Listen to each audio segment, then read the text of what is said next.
안녕하세요. 프램프시입니다. 여러분의 구독과 좋아요는 큰 힘이 됩니다. 최근 일본에서 아베의 경호가 문제가 되었습니다. 일본은 전직 총리가 여러 명이 있는데 유독 아베에게만 특별 경호를 하고 있기 때문입니다. 그런데 이런 특별 경호에 대한 경시청의 이유가 놀랍다고 합니다. 아베는 이런 경호를 즐기고 있으며 실세 권력자로서 정치적인 행보를 하고 있습니다. 또 아베를 지키려고 가와이 안리는 지난 17일 법정에서 통곡을 했습니다. 그런데 눈 하나 깜짝하지 않고 정치적인 모임에 참석해 술 마시고 놀고 있는 아베에 대한 비난을 하는 기사가 날 정도입니다. 정말 개판으로 돌아가는 아베의 경호와 정치 노름에 대한 소식입니다. 일본의 유력 여성지인 여성 자신이 아베 사저에 경찰관이 깔려 있고 경호 비용으로 이례적으로 2억엔 약 21억 원을 지출한다 라고 보도했습니다. 시부야에 있는 아베의 자택 입구 도로에는 경찰관과 바리케이드에 의해 봉쇄되어 있습니다. 일본에서는 정치인 등 일부 요인에 대한 경호는 경시청 경비부가 하고 있습니다. 전직 총리들에게는 통상 1명 정도의 경찰이 따라다니는 경호를 해왔습니다. 그러나 그동안 이런 형식적인 경호가 도리어 더 번거롭다는 이유로 전직 총리들은 거절해왔습니다.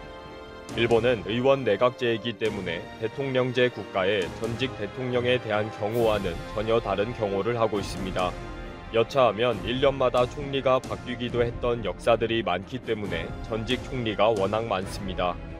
전직 총리는 총리직을 사임하면 일반 의원으로 돌아갑니다. 다만 아소다로는 전직 총리이면서 현직 부총리와 재무상을 맡고 있기 때문에 자택 앞에만 검문이 가능한 임시 파출소가 설치되어 있습니다. 그런데 아베는 현재는 의원 신분만 가지고 있는 전직 총리인데도 불구하고 전경버스 4대가 항상 대기하고 있고 임시 파출소도 여전히 가동 중에 있다는 것입니다. 지금까지 전직 총리에 대한 경호가 이렇게 강화된 사례가 전혀 없었던 일입니다. 지금까지 밝혀진 것으로는 외출 시에 따라다니는 경호 인력 포함해서 항상 30여 명의 경찰관들이 경호 업무에 투입되고 있다고 합니다. 기본적으로 경찰관의 평균 급여 700만엔, 약 7,500만 원으로만 계산해도 연 2억엔이 최소 경호 비용으로 사용된다고 합니다. 일부 네티즌들은 세금 낭비다, 무슨 근거로 특별 경호를 하느냐 등의 항의가 있었습니다. 그런데 놀랍게도 그 이유가 앞으로 아베가 자민당 총재 선거에서 재출마할 가능성이 있다. 그리고 재출마를 하면 당선될 가능성이 있고 차기 총리가 될 수도 있는 주요 요인이기 때문이다 라고 합니다. 이런 중요한 인물이기 때문에 앞으로도 경호를 더 강화하겠다는 것이 경시청의 입장이라는 것입니다. 행정부서가 몰려있는 나가타초에서 흘러나오는 이야기로는 아베는 현재의 스가 정권에도 큰 영향력을 끼치고 있는 중요 인물이다. 내년 가을 자민당 총재 선거에 나올 가능성이 높다. 자민당 내부에서 적극적으로 재등판을 기대하고 준비 중에 있다. 라고 합니다. 이런 이유를 경시청이 가볍게 여길 수가 없었다는 것입니다. 그리고 건강상으로 사퇴한 아베는 이제 거의 회복했다. 새 약이 잘 듣고 있다. 앞으로 8주 간격으로 한 번씩 투여하고 치료하면 완전히 회복될 것이다. 그래서 내년 가을 총리로 다시 복귀할 것이다. 앞으로 이런 중요 인물은 더 철통 경비로 경호해야 한다. 라는 논리가 경시청의 판단 근거라는 것입니다. 이런 예측과 경호를 당연하게 받아들이고 있는 아베는 최근 정치적인 행보를 적극적으로 하고 있습니다. 이제는 노골적으로 몸이 완전히 회복되고 있다. 대단히 상태가 좋다. 라고 밝히고 있습니다. 아베를 지지하는 당내 모임에도 계속 참석하면서 마이크를 잡고 연설을 하거나 술까지 마시고 있다고 해서 주위 사람들을 놀라게 하고 있다는 거죠. 당연히 스가와 니카이에게 밀려난 아소다로파와 호소다파 의원들이 아베에게 몰리고 있습니다. 공공연하게 헌법 개정이 아직 나에게 남은 숙제이다. 완성할 것이다. 전쟁을 할 수 있는 나라로 반드시 만들겠다. 라는 의지를 밝히고 있습니다. 결국 자신이 주도해서 이 헌법 개정을 이루겠다는 것입니다. 이렇게 아베는 실세 총리, 실세 권력자로 행세하고 있고 인정받고 있는 것입니다. 아베는 트위터를 통해 현직 총리인 것처럼 정치 활동도 꾸준히 자랑하고 있습니다. IOC의 바흐 위원장에게서 올림픽 최고의 훈장인 금장을 받았고 자신의 공헌을 인정받은 것은 모두 일본인 덕분이라고 자신의 트위터에 자랑스럽게 올려놓았습니다. 이러다 보니 일본 언론들은 아베에게 모든 정치적인 이슈에 대해 인터뷰를 합니다. 최근 스가가 학술회의 회원 임명 거부로 곤혹을 치르고 있는 와중에도 강력하게 의견을 개진하고 있고 차기 자민당 총재 선거에 대해서도 견해를 밝히고 있습니다. 스가가 차기에도 연임을 하는 것이 좋다. 나는 등판하지 않는다. 라고 말을 했지만 추대에 대해서는 입을 다물었습니다. 그러면서 자신이 앞으로 할 일이 헌법 개정, 러시아와의 평화 조약, 북한과의 납치 문제라고 이야기했습니다. 자신이 총리일 때에도 제대로 추진하지 못한 것을 다시 언급하면서 차후 총리가 되면 결국 책임지고 완수하겠다. 라는 뜻으로 언급한 것입니다. 이렇게 아베가 신나게 실세 총리로서 권력을 누리고 다닐 때에 아베를 지키려고 입 다물고 있는 가와이 안리 피고에 대한 동정 여론이 일부 언론에 보도되기도 했습니다.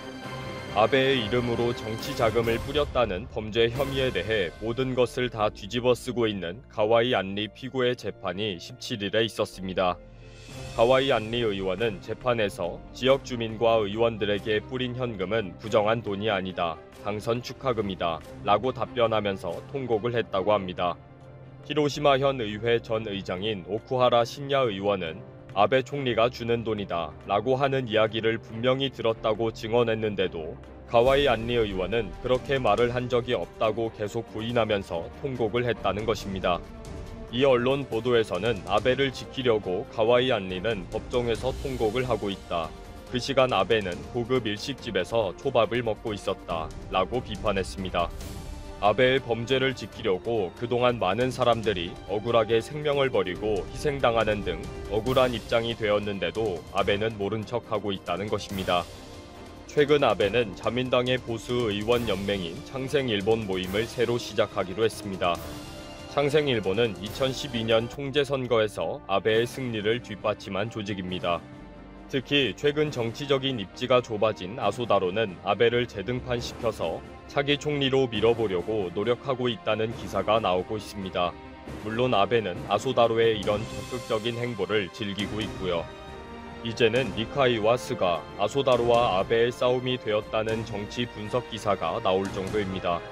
과연 아베 뜻대로 될 것인지 아니면 스가가 대대적인 반격을 할 것인지 궁금해집니다. 총리직을 수행하지 못할 정도로 아프다며 총리직을 내려놓았는데 이쯤 되면 잠시 위기를 모면하기 위해 부린 꼼수라고밖에 생각이 들지 않네요. 사드가 다시 이슈로 된 건 5월 말 문재인 대통령이 사드 발사대 4기 추가 반입을 두고 경로했다는 뉴스가 나오면서다. 현재 한국에 배치된 사드는 1개 포대다. 1개 포대는 사드 발사대 6기로 구성된다.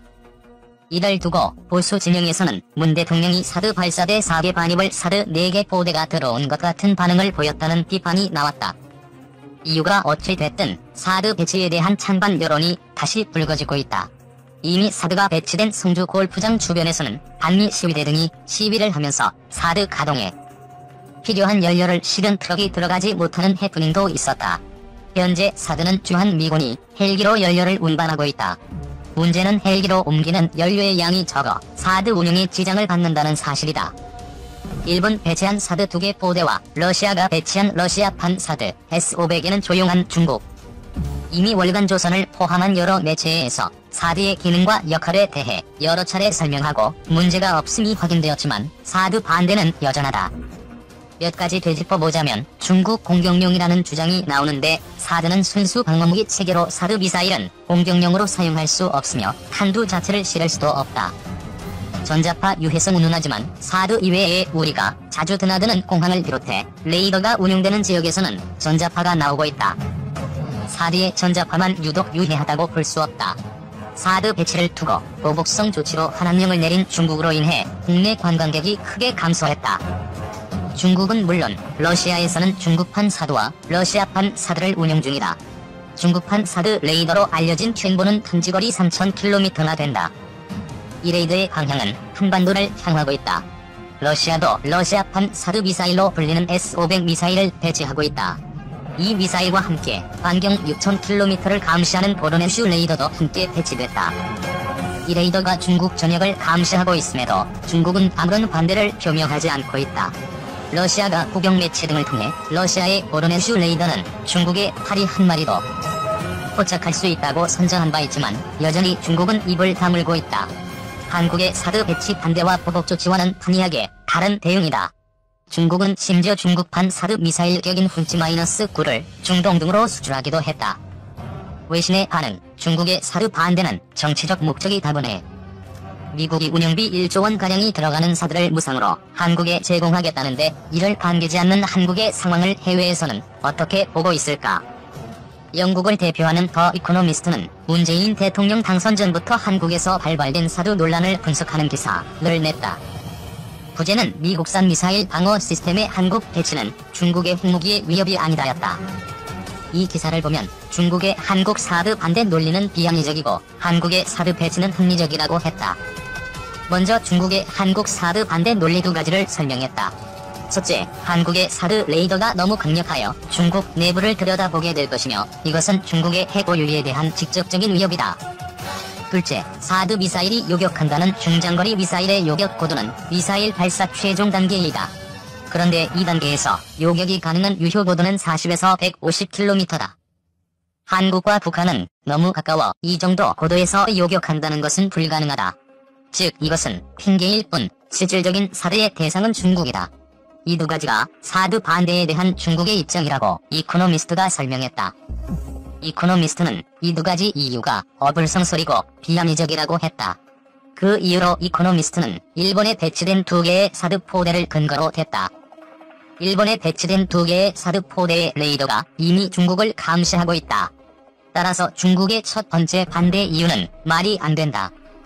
또 전문가의 말을 인용해 한국의 사드 기지에서는 중국의 대륙간 탄도미사일 궤적 전치를 보기 어렵고 요격을 감행하더라도 요격 성공률이 높은 발사 최종 단계에 대응을 할 수 없는 지리적 한계에 봉착해 있다고 했다. 덧붙여서 사드에는 감시 모드와 요격 모드가 있는데 이 두 모드 간전환에 5시간 이상 소요되고 소프트웨어 교체가 불가피하다. 한국에 배치된 사드가 중국 감시를 위해 감시 모드를 가동한다면 최소 5시간 이상은 북한발 미사일을 요격할 수 없는 작전 불능 상태에 빠진다. 이 상황에서 북한의 미사일이 남한을 향해 날아간다면 한국에 배치된 주한 미군 3만 명의 목숨이 위태롭다고 했다. 이외에도 미국은 사드 레이더의 능력에 대한 브리핑을 중국 측에 제공할 의사를 여러 차례 내비쳤음에도 중국은 별로 관심이 없었다.